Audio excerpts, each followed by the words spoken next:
Hello दोस्तों। आज मैं फिर आपके सामने उपस्थित हूँ। आज का विषय है बंधुआ मजदूरी। दोस्तों, ये कहानी हमने बचपन से सुनी है, बंधुआ मजदूरी, और ख़ास कर अंग्रेज़ों राज के टाइम या उसके बाद इर्द गिर्द ये बंधुआ मजदूरी बहुत हुआ करती थी हमारे देश में। दोस्तों, कहीं कहीं फिर भी ये चीज़ें हैं। ज़्यादा दूर ना जाऊं, मैं अपने गांव में जाऊं। हमारे गांव में बहुत से लोगों के यहाँ ऐसे हैं जो हरिजन काम कर रहे हैं। देखो, ये कोई गलत कॉन्सेप्ट नहीं है, बस थोड़ा सा समानता में थोड़ा सा डिफरेंस इसमें है। असमानताएँ हैं, मतलब अगर देखा जाए तो असमानताएँ बहुत ज़्यादा है। वो कैसी है?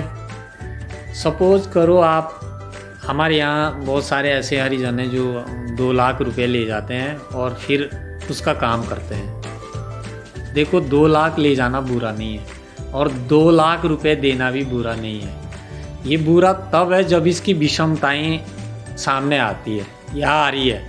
मतलब विषमताएँ का मतलब है जब इसके परिणाम एक तरफ नेगेटिव ज़्यादा आ रहे हैं, मतलब लाभ नहीं हो पा रहा है एक पक्ष को, केवल एक पक्ष को ही ज़्यादा लाभ हो रहा है।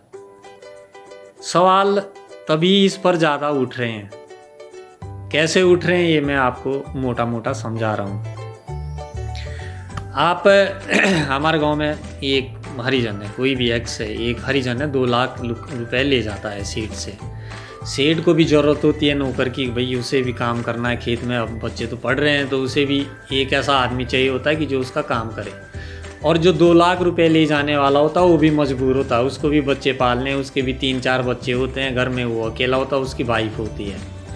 उसे पैसों की ज़रूरत इसलिए पड़ती है क्योंकि वो 2 कमाने वाले, उसमें से उसकी एक वाइफ के बच्चे हो रहे होते हैं और वो फिर बच्चों में लगी रहती है। और जो एक सिंगल बंदा होता है उसके पास वो खेतीबाड़ी में इतना नहीं कर पाता है या खेतीबाड़ी कम होती है, वो किसी दूसरे के साथ काम पे लग जाता है। जैसे सपोज़ करो कि अगर कोई उसका बच्चा बीमार हो गया, उसकी वाइफ बीमार हो गई या कुछ हो गया, कुछ भी मतलब ज़रूरत पड़ गई, तो वो पैसे लाता पहले 20,000। पहले बोलेगा उसके साथ कि मैं काम करता हूँ आपके साथ, आप मुझे 20,000 रुपये दे दो और मैं आपका ये काम करूँगा। फिर वो 20,000 दे देता, वो काम करता है। फिर उसकी ज़रूरतें बढ़ती रहती है। जैसे सपोज उसके बच्चे पैदा होने लगते, फिर वो भाई पालन पोषण है बच्चों का, आजकल मेडिकल का खर्चा है, खाने पीने का, चूँकि वाइफ तो घर बैठी है, उसके तो बच्चे हो रहे हैं, बच्चों का पालन पोषण हो रहा है। फिर वो 20 के जगह फिर उसकी ज़रूरतें और भी होती है, फिर अगले से वो फिर 40,000 ले लेता है। फिर ऐसे ही वो चलता रहता, बढ़ते वो 2 लाख रुपए तक हो जाता है। अब जिससे वो 2 लाख रुपए ले रहा है वो उसका काम करेगा, वो बोलता है कि भाई मेरा 2 लाख का ब्याज 6,000 बैठता है, तो मैंने कहा 6,000 बैठता है, जो भी वो परसेंटेज लगाता है, और फिर 6,000 में ही जो उसका ब्याज होता है फिर उसमें ही उसको काम करना होता है।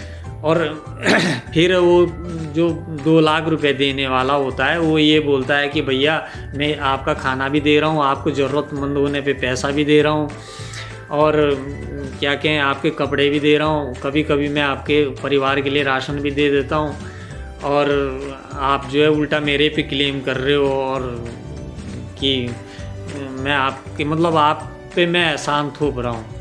फिर आप भी सोचते हैं कि हाँ यार इतना सारा सब कुछ हो रहा है और नहीं ठीक है, ये ठीक है, और ईमानदारी से आप काम कर रहे होते हैं।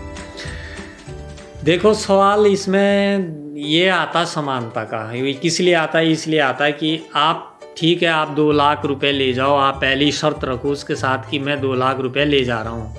क्लियर, आप सारे लोग जितने भी ये काम कर रहे हैं आप क्लियर शर्त रखो कि ठीक है, हम 6,000 आपका अगर बैठता है, ब्याज बैठता है, तो आप जोड़ो फिर, ठीक है 6,000 आपका ब्याज है, आप काम करेंगे वहाँ, आप अपनी जो मिनिमम जो आपकी दिहाड़ी है 8 घंटे की आपकी दिहाड़ी है, तो आप खाना मत खाओ उसका, आप बोलो भैया 500 रुपये दिन की मेरी दिहाड़ी है।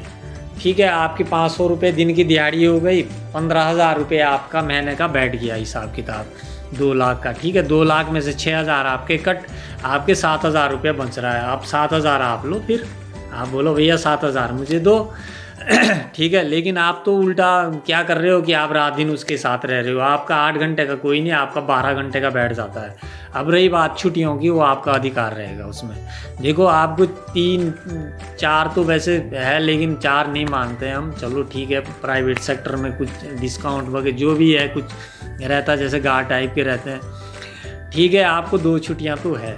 और आपको क्या करना होगा कि आपको फालतू जैसे शादियों में गए आप लोग और 5-5 6-6 दिन तक टल्लियों के वहीं रह गए, फिर जो मालिक होगा वो फिर बोलेगा देख भाई ठीक है अब तो मैं भी जोड़ूंगा, मेरा जो नुकसान है देख फिर वो भी जोड़ेगा। तो जो आपकी छुट्टियां आप एक फिक्स छुट्टियां मान रखो कि भैया ये इतनी छुट्टियां रहेगी, और जो मेडिकल रहेगा आपका वो रहेगा। ठीक है, आप अगर बीमार होते हो तो आप छुट्टी कर सकते हो, उसको ये आपको संविधान ने अधिकार दे रखा है। और रही बात मालिक की, जो मालदार है जिसने 2 लाख रुपए इन्वेस्ट कर रखे हैं उसकी बात भी सही है। कुछ देखो कुछ अधिकार उसके भी है। आपको दुरुपयोग नहीं करना अपने शक्तियों का। मतलब दुरुपयोग का मतलब है कि भाई जानबूझ के आपको बीमार नहीं होना है।